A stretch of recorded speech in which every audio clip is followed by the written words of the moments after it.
आज है हमारे पास ये तीसरा प्रीपोजिशन। इससे पहले हम ऑन और ऑन टू के इस्तेमाल के बारे में पढ़ चुके हैं। अगर आप लोगों ने वो वीडियो नहीं देखे तो पहले वो वीडियो भी देख लें। इसके अपॉन का इस्तेमाल हमारे पास 5 जगहों पे होती है। 5 जगहों को अच्छी तरह समझें कि कहाँ कहाँ और किस तरह हम अपॉन का इस्तेमाल करेंगे, ताकि ऑन टू और ऑन में और अपॉन में आप लोग फ़र्क कर सकें और आसानी से इसको पिक कर सकें। और जैसे ही आपको एमसीक्यूज़ दिखाई दे आप फ़ौरन आंखें बंद करके उस पर क्लिक करके मज़े करें। जिस तरह जो चीज़ हुई है या हो रही हो, मतलब जो चीज़ हुई है या हो रही हो, इसके फौरन बाद अपॉन लगाओगे। इमीडिएटली आफ्टर डूइंग समथिंग और समथिंग हैपन। जिस तरह एग्जाम्पल से हम समझेंगे, सलमान गॉट मैरिड, सलमान ने कब शादी की? इमीडिएटली, फौरन। किस चीज़ के फौरन बाद? Dash passing out of college, college में पास होने के फौरन बाद उसने शादी की। अभी हुई नहीं है लेकिन हो रही है, तो यहाँ पे हम अपॉन का इस्तेमाल करेंगे। एक दूसरा एग्जाम्पल है, dash declaration of his result he rush toward his roommate. वो अपने रूममेट की तरफ कब भागा? जैसे ही रिजल्ट आउट हुआ। Upon declaration of result he rush toward his roommate. तो ये हमारे पास पहला इस्तेमाल हुआ, इमीडिएटली आफ्टर डूइंग समथिंग और समथिंग हैपन। जो चीज़ हुई हो, रिजल्ट निकला है तो वो भागा है। जो चीज़ इसके बाद हो रही हो, उसके फ़ौरन बाद हम क्या, जो हुई हो उसके फ़ौरन बाद हम क्या लगाते हैं? अपॉन लगाते हैं। मतलब उसका रिज़ल्ट अभी निकला है तो उसने फ़ौरन क्या कर दी? शादी कर दी। रिज़ल्ट अभी निकल गया, समथिंग हैपन जस्ट नो, तो उसने फ़ौरन क्या किया? रूममेट की तरफ भागा हो। दूसरा इस्तेमाल हमारे पास, something not happen but almost near to be done. अभी तक कुछ हुआ नहीं है, कोई भी चीज़ जो होने वाली हो अभी हुई नहीं है, तो उसके बाद के लिए हम क्या लगाएंगे? अपॉन का इस्तेमाल करेंगे। ईद अभी हुई नहीं है लेकिन क्या है? करीब तर है, होने वाली है, अभी हुई नहीं है, तो Eid is almost upon us. क्या है? बहुत ही करीब है, ईद बहुत ही करीब आ चुकी है। और exam will be soon upon us. Exam अभी हुए नहीं है लेकिन बहुत ही जल्द हमारे सर पे एग्ज़ाम होंगे। His payment is going to be due upon us. उसकी फ़ीस किसके ज़िम्मे है? हमारे ज़िम्मे है। अभी पे नहीं हुई है लेकिन हम इसे पे करेंगे। तो ये पहला इस्तेमाल जो है, अभी कोई चीज़ हुई हो या हो रही हो उसके फ़ौरन बाद अपॉन लगाएंगे। दूसरा इस्तेमाल, अभी हुई नहीं है लेकिन होने वाली है, हमारे सर पे है, तो उसके लिए हम अपॉन का इस्तेमाल करेंगे। तीसरा इस्तेमाल हमारे पास अपॉन का क्या है? हम ऑन की जगह जो है वो अपॉन लगाएंगे। कब लगाएंगे? हमें कंफ्यूज नहीं होना। फॉर्मल, जब कोई फॉर्मल लफ्ज़ आ जाए, फॉर्मल मीनिंग आ जाए, तो वहाँ पे हम ऑन की जगह अपॉन लगाएंगे। कुछ एक्सेप्शन है, ये आप लोगों ने दिमाग में रखने हैं। कौन कौन से?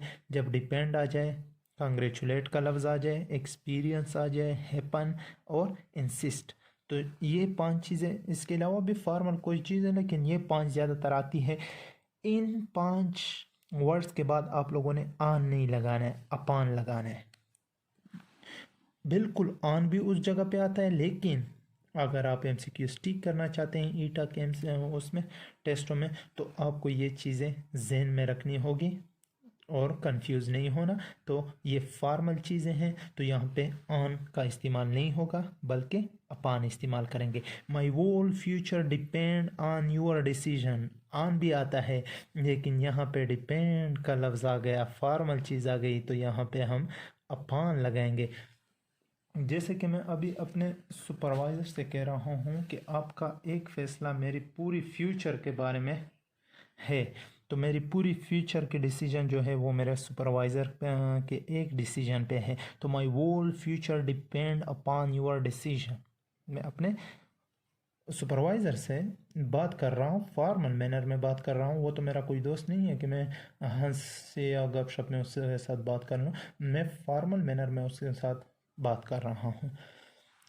दूसरा एग्जाम्पल हमारे पास क्या है, दे कांग्रेचुलेट हिम, कांग्रेचुलेट का लफ्ज आ गया, ऑन हिज सक्सेस नहीं आएगा, अपॉन हिज सक्सेस आएगा। They congratulate him on his success, on लगेगा तब जब यहाँ पे कांग्रेचुलेटर ना हो, कांग्रेचुलेट ना हो। तो ये कांग्रेचुलेट हमारे पास फॉर्मल मैनर में इस्तेमाल हुआ है, तो हम यहाँ पे अपॉन का इस्तेमाल करेंगे। चौथा यूज हमारे पास क्या है, दो नोन के दरमियान में जब एक दूसरे से ज़्यादा इंपॉर्टेंस हो, मतलब दो नाउन है, अब जब हमने देखा कि पहले नाउन से दूसरे नाउन की इंपॉर्टेंस ज़्यादा है तो हम अपॉन का इस्तेमाल करेंगे। किस तरह बात हो सकती है, आप लोगों के समझ में नहीं आई हो तो हम एग्जाम्पल से आप लोगों को समझाते हैं। मैं एग्जाम्पल से समझाता हूँ। He has work hard years upon years, मतलब वो उसने सालों साल क्या की, मेहनत की। तो यहाँ पे एयर्स अपॉन एयर्स, ऑन नहीं आएगा, एयर्स ऑन एयर्स नहीं आएगा, एयर अपॉन एयर। जब एक नाउन का की इम्पॉर्टेंस दूसरे नाउन से ज़्यादा हो, इस नाउन की इम्पॉर्टेंस इससे ज़्यादा हो, तो हम यहाँ पे क्या लगाएंगे, अपॉन का इस्तेमाल करेंगे। We crossed further mile upon miles, तो इसकी इंपॉर्टेंस इससे ज़्यादा हो गई। दो नॉन है, दो नॉन के दरमियान जब एक दूसरे से ज़्यादा इंपॉर्टेंस हो तो वहाँ पे हम अपॉन का इस्तेमाल करेंगे। एक आखिरी यूज़ है, जिस तरह हमने कोई चीज़ हरकत में करते हुए किसी सरफेस पे आई है तो वहाँ पे हमने ऑन का इस्तेमाल किया है, तो यहाँ पे हम अपॉन का इस्तेमाल करेंगे। कंफ्यूज नहीं होना। जब कोई चीज़ चल के सरफेस पे आ जाए या चढ़ के ऊपर छत पे चढ़ के आ जाए तो वहाँ पे आप लोगों ने ऑन का इस्तेमाल करना है, अदरवाइज अपॉन का इस्तेमाल करना है। We were put upon this earth for a purpose, upon का इस्तेमाल होगा। He fell upon the ground, he fell upon the ground, तो यहाँ पे हम ऑन का इस्तेमाल नहीं करेंगे, किस चीज़ का इस्तेमाल करेंगे, अपॉन। तो ये हमारे पास 5 यूजेस हो गए अपॉन के। इमीडिएटली आफ्टर डूइंग समथिंग, कोई चीज़ हुई हो या हो रही हो वहाँ पे हम अपॉन का इस्तेमाल करेंगे। कोई चीज़ अभी हुई नहीं है लेकिन बिल्कुल करीब है, हमारे सर पे है, तो वहाँ पे भी हम अपॉन का इस्तेमाल करेंगे। ऑन की जगह हम अपॉन इस्तेमाल करेंगे कब, जब मोर फॉर्मल हो। इसके अलावा दो नॉन के दरमियान जब एक दूसरे से इम्पॉर्टेंस ज़्यादा हो जाए तब हम अपॉन का इस्तेमाल करेंगे। मूवमेंट में जब कोई चीज़ हमें बताई हो, वो चल के ना आ रही हो, वो चढ़ के ऊपर छत पे ना जा रही हो, तो उस सूरत में हम अपॉन लगाएंगे। अगर वो चल के सरफेस पे आके रुक गई या ऊपर छत पे चढ़ के रुक गई तो हम ऑन का इस्तेमाल करेंगे। अगर वीडियो पसंद आई तो चैनल को सब्सक्राइब करें, और जिस चीज़ में मुश्किलात हो नीचे कमेंट में बता दें। Best of luck.